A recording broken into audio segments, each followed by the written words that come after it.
Hi friends, let's talk about cake soaks today. Yes, cake soaks, you heard me correctly. I am talking about some sort of liquid that gets added onto your cake layers after they've been baked, but before you fill and frost them, okay? By adding some sort of soak onto them, what we're doing is we are adding moisture into our cake.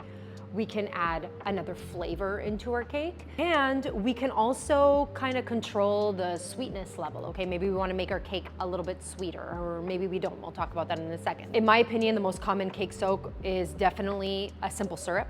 As the name suggests, it's super easy to make. It is literally taking 1 part sugar, 1 part water, heating them up until the sugar is dissolved, and cooling it until it's cool enough to handle. A lot of recipes will suggest that you cool completely. I actually don't. I differ there a little bit because you'll see in a second when I talk about how to add this, that when I'm using my syrup bottle, I actually find that if I let it be a little bit warm, it comes out of my syrup bottle a lot easier. I have to apply a lot less pressure, so I don't cool mine completely. That can be up to you. It can also be up to you whether or not you let your simple syrup come to a boil.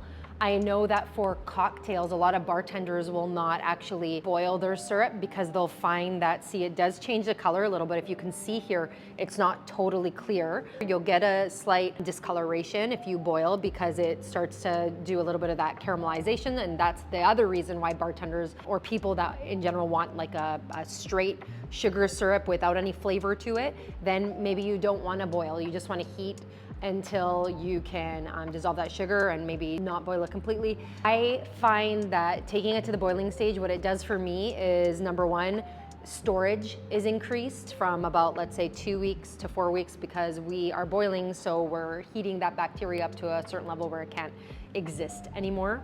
The discoloration doesn't bother me at all. Nobody's gonna see this, where you might see it in, you know, a nice clear cocktail glass. You're not gonna see that in my cake.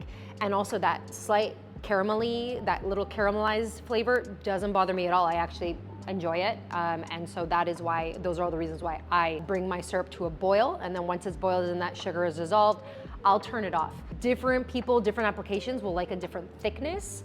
I don't want mine to be too thick because, number one, I'm evaporating more water when I cook it longer, right, to get it thicker. And that now changes that sweetness level for me. It might make it too sweet for the application that I want it for. It also is a little more difficult to come out of my syrup bottle. It also doesn't soak into the cake very well when it's very thick. And so those are all the reasons why I don't cook too long after it gets to that boiling preference again.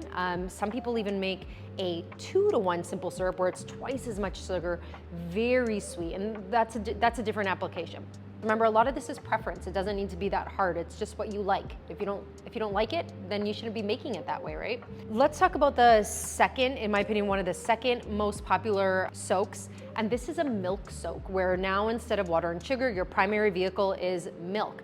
Now, this isn't a shock to most of us. If you're familiar with a tres leche cake, that uses 3 milks. That's been around for a very long time, right? Milk soak that I'm talking about is just the 1 milk. So I like to use a whole milk, and you can add a variety of flavors to that, just like you can with the simple syrup, and we'll talk about that in a second. Other liquids that you can use other than the simple and the milk could be coffee, could be tea, could be straight alcohol if you're feeling like it, could be juices, could be apple cider, could be a variety of things. 2 most common, I think, are probably sitting right here. How do we get this onto our cake? Pastry brush method. Get your bowl right up close to your cake, dunk in your brush, and pat. You do a dunk and pat, a dunk and pat, and it's nice because you can see where you've added your liquid, so it's really easy to figure out where you have to continue adding. Okay, the second way that you can add it to your cake, your liquid, and in this case I'm gonna add the simple syrup this time, is with a syrup bottle. And if you watched my video about my 3 top tools for cake building, I talk about this one. I actually talk about this as well, but I talk about this one because it's so great. Using the pastry brush, if you're making 1 cake, not a big deal. Now, if you're making 20 cakes, if they're very large, okay, you can imagine that's gonna take a lot of padding, okay?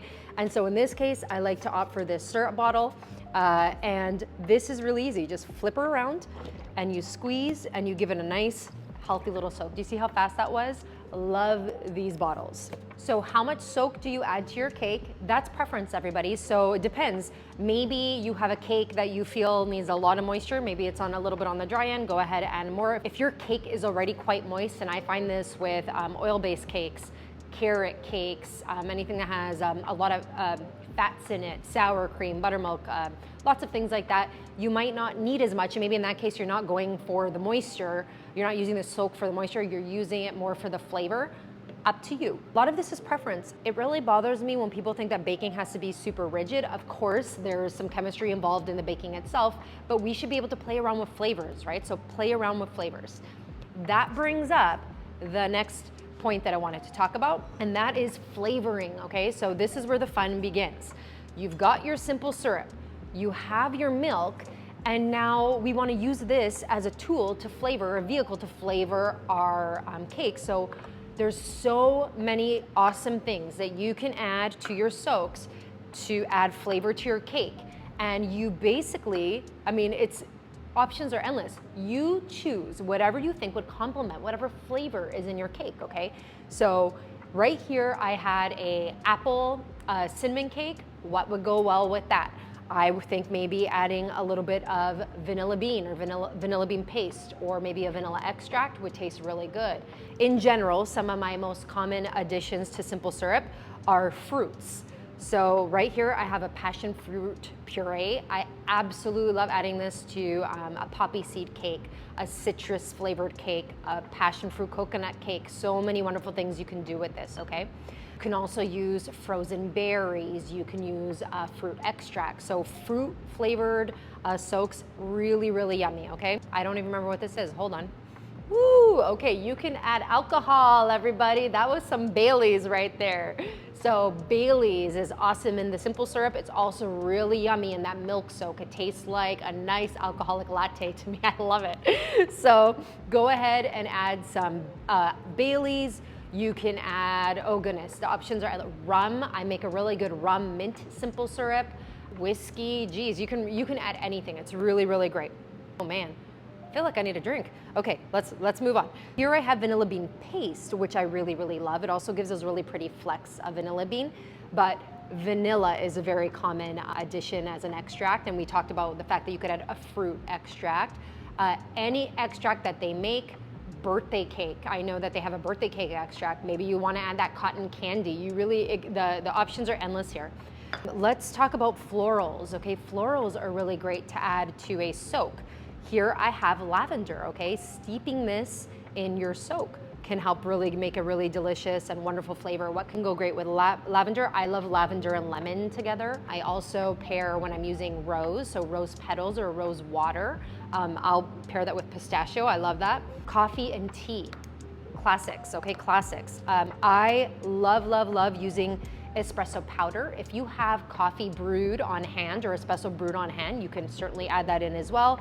Espresso powder is wonderful in the milk soak. Going back to that latte, it gives me that really yummy latte flavor, and I actually use that in my tiramisu cake. Tea is so good. Again, I like actually pairing this Earl Grey flavor with lavender as well. Maybe you have a lavender buttercream or a lavender cake. So you guys, the options are endless, really. The thing is, baking should be fun, right? It shouldn't be stressful. So make sure that you're being creative too. You're thinking, you can think outside the box. So think inside the box, maybe when you're putting that recipe together, so that you get that right. But then when it comes to flavor pairings and creating your simple syrups, go and have fun with it, okay? Let me know if you're interested in knowing my simple syrup recipe, my milk soak recipe, and the variations on both of those, okay? I would love to hear from you. Happy baking.